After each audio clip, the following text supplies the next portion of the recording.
আসসালামু আলাইকুম। H M Naim ভাই, আপনার কাছে দুইটা দাবি। একটা হচ্ছে দেশ তো স্বাধীন করলেন, বাংলাদেশ 2.0, এবং এর কারণেই বাংলাদেশের সবচাইতে বেশি যেই সমস্যাটা, এটা হচ্ছে বেকারত্ব। আর এই বেকারত্বের জন্য সবচেয়ে বেশি অবদান রাখা সম্ভব একমাত্র আইটি সেক্টরে, কারণ এই সেক্টর দিয়ে বাংলাদেশ অনেক বেকারত্ব দূর করতে পারবে বলে আমি আশা করি। এবং সেই ক্ষেত্রে আপনারা যারা বাংলাদেশের আইটি সেক্টরের আইডল, আপনারা এই বাংলাদেশ 2.0 যে ছাত্রছাত্রী, তাদের জন্য সবার পক্ষ থেকে দুই একটা করে যদি কোর্স আপনারা ছেলেদের জন্য উন্মুক্ত করে দেন, তাহলে আশা করি বাংলাদেশ আরও অনেক দূর এগিয়ে যাবে। এবং দ্বিতীয় যেটা সবচেয়ে আমার কাছে ইম্পর্ট্যান্ট, আপনার কাছে দাবি, এটা হচ্ছে আপনি এমন একটা, আমি চাই যে আপনারা যারা আইটি সেক্টরে আছেন, বাংলাদেশের ওয়েব ডেভেলপিং এবং অ্যাপ্লিকেশনের সাথে যুক্ত, তাদের কাছে এই দাবিটা, যাতে এমন একটা ওয়েবসাইট তৈরি করা যায় বা অ্যাপস তৈরি করা যায়, যার মাধ্যমে আমাদের যে নির্বাচন সিস্টেমটা ওইটা হয়ে যাবে। কারণ হচ্ছে এইবারের যে আন্দোলনটা, ওইটাই আমি বলতে চাই।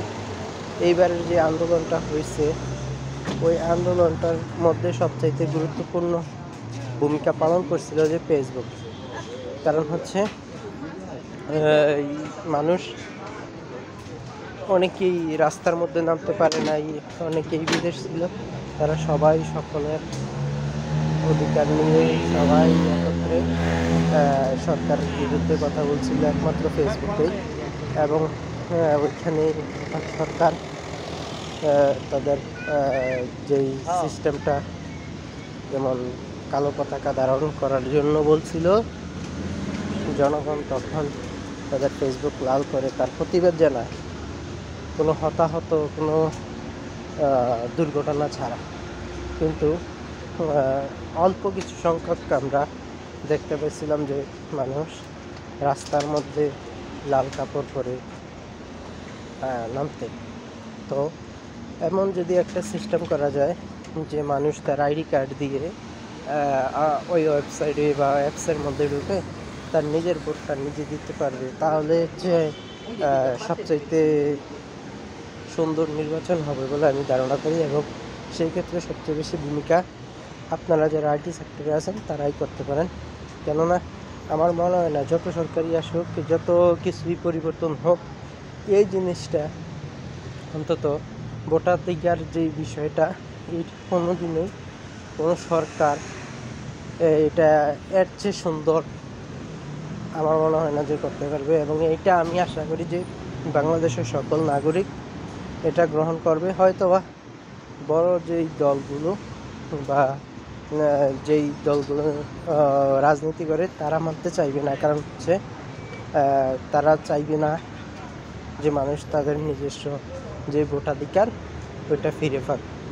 এবং আমি আরেকটা কথা বলতে চাই, যেহেতু এই সিস্টেমটা সরকারের কাছে পৌঁছাইতে হয়তো বা আগে অনেকটাই কষ্টকর ছিল, আমি আশা করি যে যেহেতু এখন আমাদের সমন্বয়কদের মধ্যে দুইজন সরকারের পদে আছে এবং অনেক ইজিলি তাদেরকে অ্যাক্সেস করা যাইব, সেই কারণে আমি আশা করি যে এই দুইটা দাবি, একটা হচ্ছে আপনি একটা ফ্রি কোর্স, বা আপনারা যারা আইটি সেক্টরে আছেন বাংলাদেশ 2.0 জন্য, বাংলাদেশের অর্থনৈতিকভাবে উপকৃত হবে এবং এবং বাংলাদেশের যেই বেকারত্ব ওইটা কমে আসবে। আর দ্বিতীয় হচ্ছে যে ভোটাধিকারের জন্য যে সিস্টেমটা, একটা অ্যাপস ডেভেলপ করা, যাতে মানুষ তার আইডি কার্ড দিয়ে, তার পাসওয়ার্ড দিয়ে সে তার ভোট দিতে পারে। যেমনটা ফেসবুকে সবাই সবার অধিকার, সবাই সবার যেমন ফেসবুক লাল করে প্রতিবাদ জানায়, এরকম আর কি, যাতে কোনো রক্তপাত ছাড়া আগামী ভবিষ্যতে কোনো সরকারকে নামাইতেও ওই ভোটাধিকারের যে সিস্টেমটা, ওইখানে যদি দেশের 60% যারা রেজিস্ট্রেশন করা থাকবে ওই ওয়েবসাইটে বা হচ্ছে ওই অ্যাপসে 60% মানুষ যদি কোনো সরকারকে আনলাইক করে এরকম একটা সিস্টেম করতে হবে, তাহলে অটোমেটিকলি ওই সরকারের অ্যাক্সেস বা হচ্ছে ওই সরকার পতন হবে। এরকম সিস্টেম করতে হবে যাতে কোনো দিন মানুষ কোনো কিছু নিয়ে রাস্তায় না নামতে হয়, কোনো মানুষ না মারা যায়, কোনো রক্তপাত না ঘটে।